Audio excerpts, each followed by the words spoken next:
Agora a gente vai falar sobre o movimento circular uniforme. O movimento circular uniforme ele é definido quando? Quando a velocidade angular ômega permanecer constante durante todo o movimento. Então, durante o movimento circular, se essa velocidade angular não se alterar, a gente tem um movimento circular uniforme. Pensa, por exemplo, nas pás de um ventilador depois que ele já está ligado e está rodando. O tempo que ele estiver ali rodando, né, e funcionando, aquilo ali, os pontos de qualquer parte da pá do ventilador vai permanecer constante durante todo o movimento. Ok? Então, nesse caso, a gente tem que lembrar do seguinte. Existem dois tipos de velocidade que a gente precisa lembrar. Primeiro é a definição da velocidade angular que a gente já viu. Velocidade angular é o deslocamento angular em função do tempo, ok? Então você tem um corpo que estava nessa posição inicial, ângulo zero, o corpo se deslocou para essa posição que é um ângulo de 90 graus. Então ele descreveu aqui um deslocamento angular de 90 graus, que é π sobre 2. Bom, isso acontece no intervalo de tempo. Então, se eu dividir esse deslocamento angular pelo tempo que ele executou isso, eu tenho a velocidade angular. Mas também existe a velocidade, aquela normal que você conhece lá do movimento reto. V igual a ΔS sobre ΔT. Mas o que seria ou como eu calcularia essa velocidade dentro deste movimento circular? Muito fácil. Você vê que quando ele saiu dessa posição e veio para esta posição, ele teve aqui um deslocamento na curva, né? Ele teve esse ΔS aqui na curva. Que, claro, é mais chatinho de calcular. Por isso que é mais fácil a gente trabalhar com ângulo em vez de ΔS, porque no movimento circular esse ΔS é um arco da circunferência, ok? Mas se a gente pegar esse arco e dividir pelo tempo, a gente vai ter a velocidade normal, a velocidade linear. Agora, vamos prestar atenção numa coisa muito importante, que é o seguinte. Vamos pensar numa volta completa. Quando o corpo sai dessa posição e retorna para a mesma posição. Ele completou uma volta. Tudo bem? Então, quando ele completa uma volta, primeira coisa, o ângulo total que ele descreve vai ser de quanto? 360 graus, que é o ângulo que eu tenho numa circunferência completa. Tudo bem? Então, θ igual a 360 graus, que é representado por 2π radiano. E qual vai ser o ΔS total numa circunferência, numa volta completa? Bom, aí você aprendeu lá na matemática do jardim que uma circunferência ela tem um comprimento total de 2πr. Tudo bem?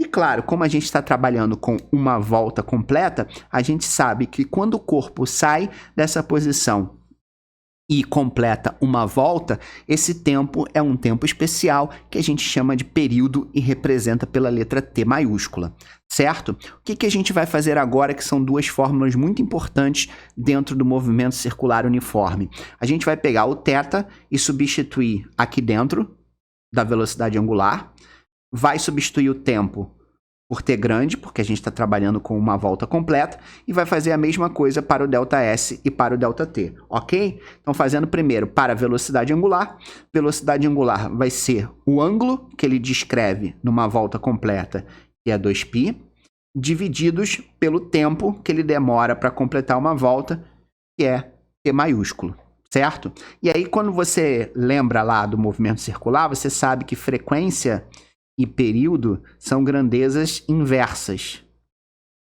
certo?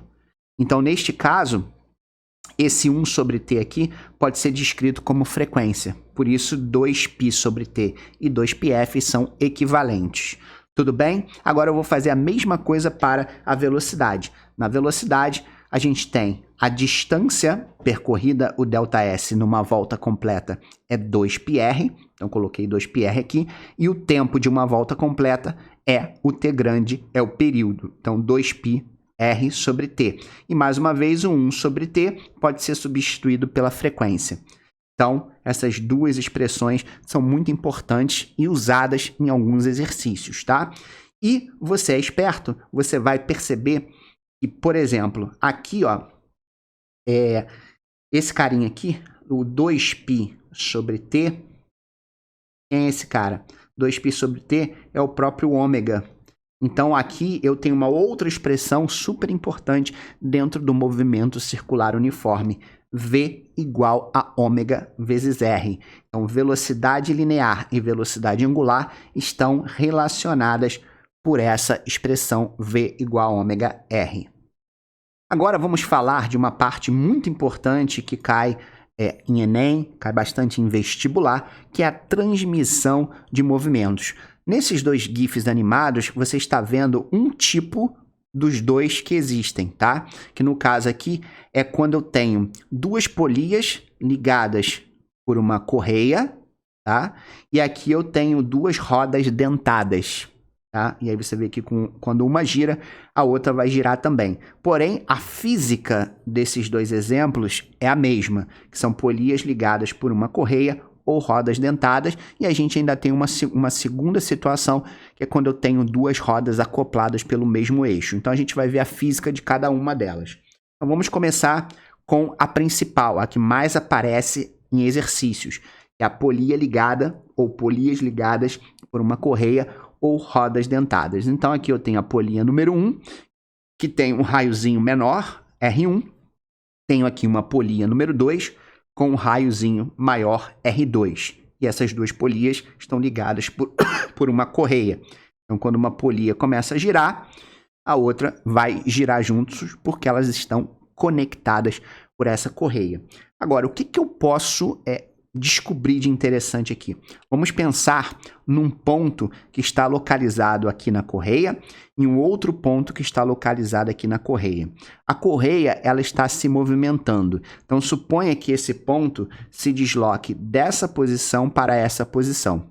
Quando esse ponto se deslocar dessa posição para essa posição, esse outro ponto aqui se deslocou dessa posição para essa posição. Porém, como a correia é a mesma, o que a gente pode concluir?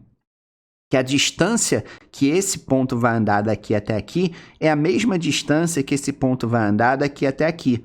Aqui eu coloquei uns números só para exemplificar, tá? Exemplo, suponha que o ponto andou 10 centímetros em 1 segundo. E aqui, obviamente, ele também vai andar 10 centímetros em 1 segundo. Então, aqui eu tenho as velocidades, né? Você vê que nesse pontinho aqui eu posso definir a minha velocidade V1 dentro dessa polia número 1, e aqui nesse pontinho eu posso definir a velocidade V2, que seria a minha velocidade nesse ponto ou em qualquer ponto da polia número 2, certo? E aí você vai ver com muita facilidade que quando eu calcular a velocidade nessa situação, nesse exemplo, 10 centímetros divididos por 1 segundo vai dar 10 centímetros por segundo. Conclusão importante: qualquer ponto que estiver localizado nesta correia ou nesta polia vai ter sempre a mesma velocidade de 10 centímetros por segundo. Então, qualquer pontinho aqui se desloca 10 centímetros por segundo. Então, a gente chega numa conclusão importantíssima para essa situação.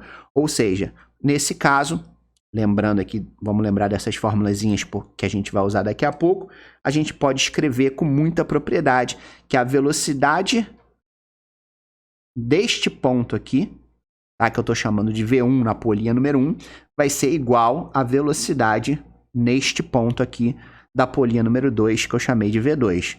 Mas isso é válido para qualquer ponto que eu tiver na polia ou na correia, as velocidades são sempre iguais.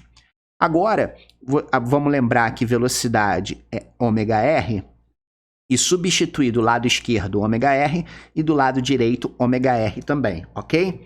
Então tá lá, ômega-1 vezes R1 igual a ômega-2 vezes R2.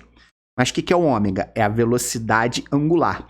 E a velocidade angular está amarrada no movimento circular uniforme por essa formulazinha 2πf. Então, vou substituir 2πf aqui no ômega-1 e 2πf no ômega-2. Tudo bem? Então, fazendo essa substituição, muito fácil. Então, vai ficar 2πfr e 2πfr2, ok? A gente pode fazer um corte aqui do 2π e o que sobrou? Sobrou um produto de frequências vezes raio.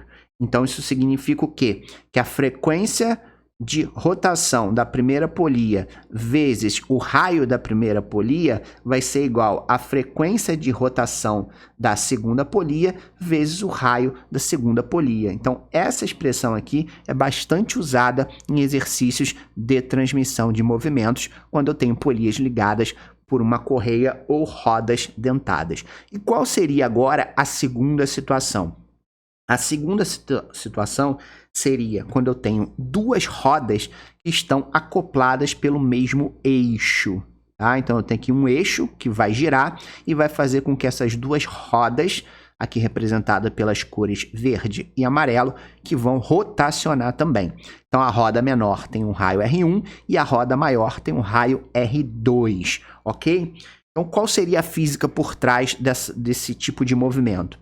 Vamos considerar aqui dois pontinhos vermelhos localizados aqui na parte mais alta de cada roda, ok? Quando esse pontinho aqui, por exemplo, da roda amarela, se deslocar daqui para cá, ele se deslocou 90 graus, concorda comigo? Então, 90 graus. Quanto que esse pontinho vai se deslocar? Ora, se eles não estão acoplados pelo mesmo eixo, é meio óbvio a gente pensar que esse pontinho também vai se deslocar 90 graus, correto? Como isso aconteceu no mesmo intervalo de tempo, e a gente sabe que a velocidade angular é definida pelo quanto de ângulo o corpo está andando e o tempo que isso acontece, ora, se os ângulos aqui são iguais para as duas rodas e o tempo também é igual, qual é a conclusão brilhante que a gente chega? Que quando eu tenho polias ligadas por um mesmo eixo, a velocidade angular da primeira polia vai ser igual à velocidade angular da segunda polia. Lembra que no anterior era a velocidade linear, V1 igual a V2. Aqui vai ser a velocidade angular. E aí a gente lembra mais uma vez que V igual a ômega vezes R, por isso que essa expressão é muito importante. E se a gente isolar o ômega, a gente vai ver que ômega é igual a velocidade sobre o raio.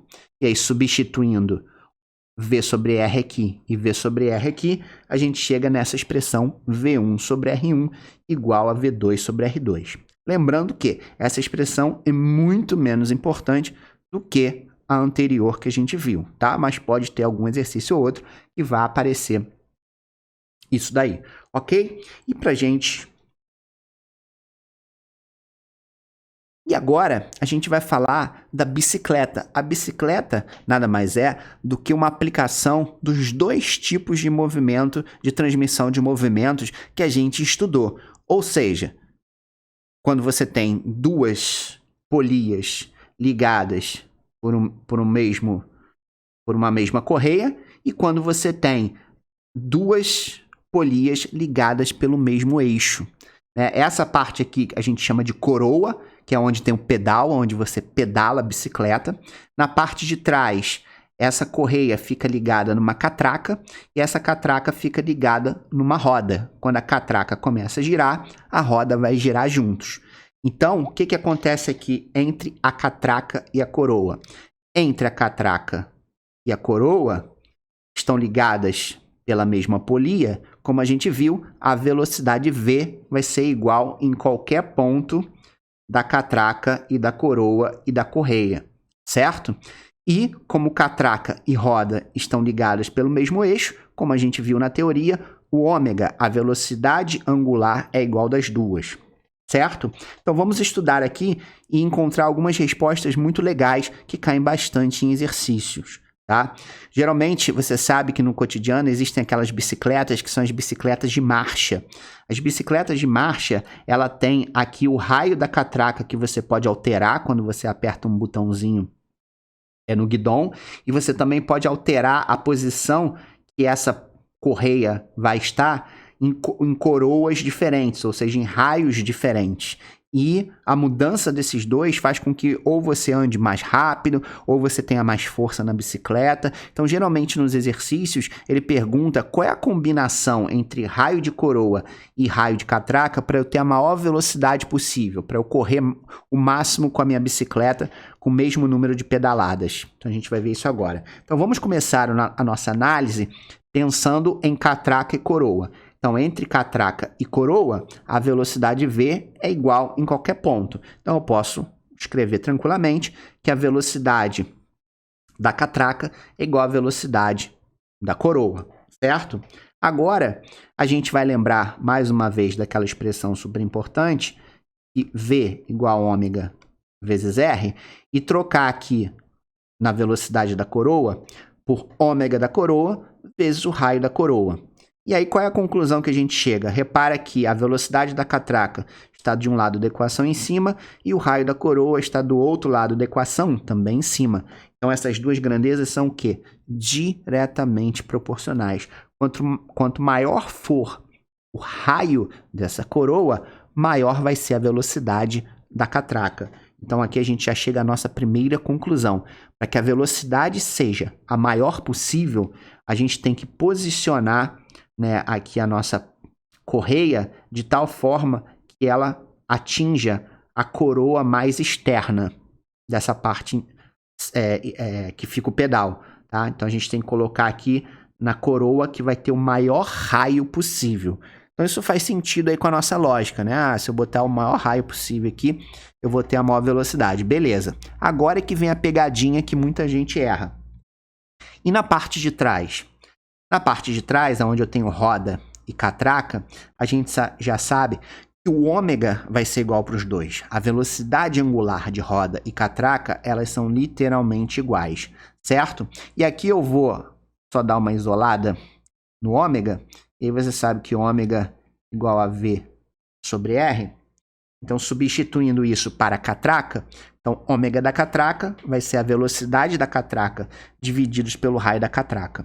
Agora, comparando o raio da catraca com o ômega da roda, a gente vai chegar na seguinte conclusão. Repara que o ômega está de um lado da equação em cima e o raio da catraca está do outro lado da equação embaixo. Então, quando isso acontece, essas duas grandezas são inversamente proporcionais. Ou seja, para que eu tenha a maior velocidade angular da roda possível, ou seja, para a roda girar mais, eu preciso colocar a minha correia de tal forma que atinja a engrenagem da catraca que tem o menor raio. Então, isso foge um pouco da nossa lógica, né? Talvez a gente pensasse que o raio da catraca teria que ser maior também para que a roda girasse mais rápido, mas não é. Olha o que a física diz para a gente. E quando eu coloco o raio aqui atrás, o menor raio de catraca, eu vou conseguir fazer minha roda girar o mais rápido possível. Portanto, a maior velocidade vai ser atingida quando eu tiver o menor raio da catraca. Então, se numa questão ele perguntar para você qual é a combinação de raios de catraca e coroa para que minha bicicleta ande o mais rápido possível, você vai ter que colocar que na coroa esse raio vai ter que ser o maior possível e no caso da catraca, esse raio vai ser o menor possível.